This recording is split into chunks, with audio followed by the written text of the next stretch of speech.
बेटा अगर भारत के दौरे पर जा रहे हो तो भारत से मुझे हल्दी घाटी की उस मिट्टी को लेकर आना, यहाँ पर हजारों वीरों ने अपने प्राणों की बाजी लगाकर अपनी मातृभूमि की रक्षा की थी। दोस्तों ये कथन है अब्राहम लिंकन, जो अमेरिका के राष्ट्रपति थे, उनकी माता जी का। जब अब्राहम लिंकन भारत के दौरे पर आ रहे थे तो उनकी माता जी ने उनसे एक इच्छा व्यक्त की थी कि बेटा हल्दी घाटी जो शहादत की भूमि है, उस मिट्टी को मेरे पास लेके आना। तो दोस्तों आज हम लोग इस सेशन में बात करने जा रहे हैं हल्दी घाटी के युद्ध के बारे में, और हम प्रॉपर यहाँ पर हल्दी घाटी के युद्ध की बात नहीं करेंगे। यहाँ पर हम बात करेंगे आज उस वीर सेनानी की जिसके बारे में पूरा इतिहास मौन है।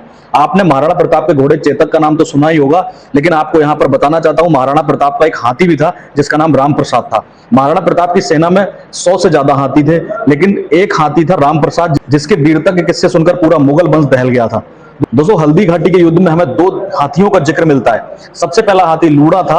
तो लूड़ा का जो महाबत था वो हल्दी घाटी के युद्ध में लड़ते लड़ते घायल हो जाता है और अपने हाथी से नीचे गिर पड़ता है।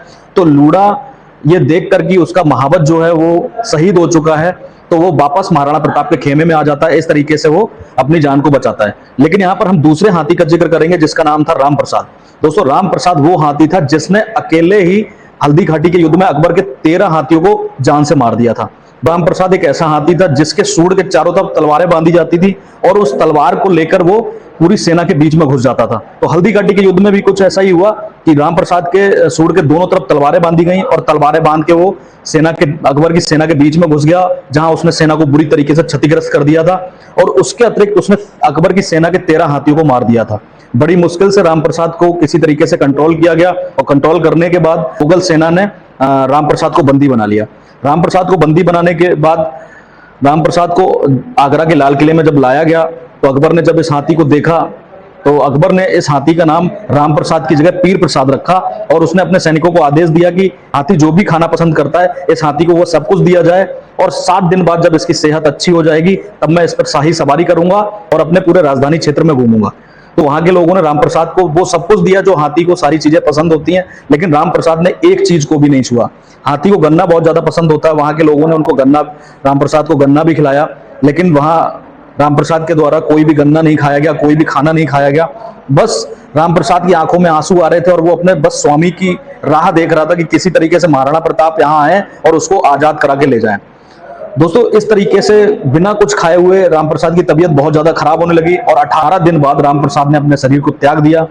जब अकबर को यह सूचना दी गई कि राम प्रसाद ने अपना शरीर त्याग दिया और हमारे द्वारा दिया गया कोई भी खाना राम प्रसाद के द्वारा नहीं खाया गया, तो अकबर इस बात पर बहुत हैरान हुआ। और तो अकबर के द्वारा यह कथन कहा गया था कि जब हम एक हाथी को नहीं झुका पाए तब हम महाराणा प्रताप को कैसे झुका लेंगे। तो दोस्तों ये कहानी थी उस वीर बलिदानी राम प्रसाद की, जिसने 18 दिन तक बिना खाए पिए अपने शरीर बस अपने स्वामी की याद में त्याग दिया। हल्दी घाटी के युद्ध में मुगल सेना के पास 50,000 सैनिक थे और महाराणा प्रताप के पास 20,000 सैनिक थे।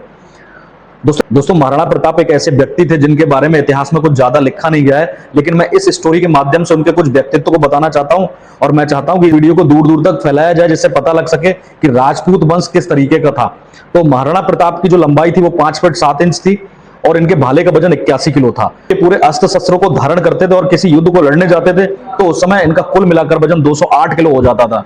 अब आप समझ सकते हैं इनका एक प्रिय घोड़ा था जिसका नाम था चेतक, जिसके तो जब ये युद्ध लड़ने जाते थे तो चेतक 208 किलो वजन को लेकर जाता था। तो इससे आप समझ सकते हैं कि जो महाराणा प्रताप का घोड़ा था वो कितना शक्तिशाली और कितना बलशाली होगा। और महाराणा प्रताप स्वयं भी एक बहुत शक्तिशाली राजा थे। इसका उदाहरण एक छोटी सी स्टोरी के माध्यम से हम लोग दे सकते हैं। जब हल्दी घाटी का युद्ध हो रहा था तो उस समय बहलोल खां अकबर का सेनापति था और वो महाराणा प्रताप से लड़ने आया। तो महाराणा प्रताप ने अपनी तलवार से बहलोल खां और उसके घोड़े के 2 टुकड़े कर दिए। दोस्तों इससे हम समझ सकते हैं कि किस तरीके से उनके तलवार चलाने की कला रही होगी। और एक बात यहाँ पर और बताना चाहता हूँ, महाराणा प्रताप का फोटो आप जब भी देखोगे तो उनके पास हमेशा 2 तलवारें रहती थी। 2 तलवारें इसलिए रखते थे कि राजपूतों की यह परंपरा होती है कि अगर कोई भी सैनिक निहत्था हो जाए युद्ध के मैदान में तो वो एक तलवार अपने दुश्मन को दे देते थे और एक तलवार से स्वयं लड़ते थे। तो ये थी राजपूती परंपरा। तो इस तरीके से हम लोग कह सकते हैं कि महाराणा प्रताप का जो चरित्र है वो एक बहुत मोटिवेट करने वाला चरित्र है। दोस्तों महाराणा प्रताप का एक नाम कीका भी मिलता है। तो कीका क्यों बोलते हैं महाराणा प्रताप को, इसके पीछे भी एक छोटी सी कहानी है। क्योंकि इनका जो बचपन है वो भील जनजाति थी, राजस्थान के आसपास रहती थी। तो भील जनजातियों के साथ ही इन्होंने अपना बचपन जिया था और वहीं से इन्होंने शिकार करना सीखा, वहीं से इन्होंने घुड़सवारी और तलवार चलाना सीखी। तो भील जनजाति के लोग इनको कीका बोलते थे। कीका का मतलब होता है पुत्र। तो एक तरीके से भील जनजाति के लोगों ने इनको पुत्रवत व्यवहार दिया था, इसीलिए इनका एक नाम हमें कीका भी मिलता है। थारू जनजाति के लोग भी महाराणा प्रताप के आदर्शों से प्रेरणा लेकर उनकी संस्कृति को आज भी जीवित बनाने के लिए बहुत सारे उत्सव मनाते हैं। तो इस तरीके से हम देखते हैं कि महाराणा प्रताप की सेना में थारू जनजाति, भील जनजाति के लोग भी शामिल थे। और इसके अतिरिक्त महाराणा प्रताप के द्वारा जब हल्दी घाटी का युद्ध लड़ा गया था तो उनके जो सेनापति थे वो हकीम सूर थे। दोस्तों ये भी एक बहुत बड़ी बात है कि सभी धर्मों को अपने साथ लेकर चलने वाले वीर शिरोमणि महाराणा प्रताप हमेशा इतिहास में अमर रहेंगे और उनके जो आदर्श हैं, उनकी जो वीरता है, वो उनकी कहानियां इसी तरीके से इतिहास में लिखी जाएंगी। और महाराणा प्रताप एक ऐसे व्यक्ति थे जो राजशाही परिवार से होते हुए भी इन्होंने जंगलों में, हल्दी घाटी के युद्ध के बाद जंगलों में ये भटकते रहे और उसके बाद इन्होंने घास की रोटियां भी खाई। इस तरीके से हमें इतिहास मिलता है। तो कभी भी उन्होंने अकबर की अधीनता को स्वीकार नहीं किया था।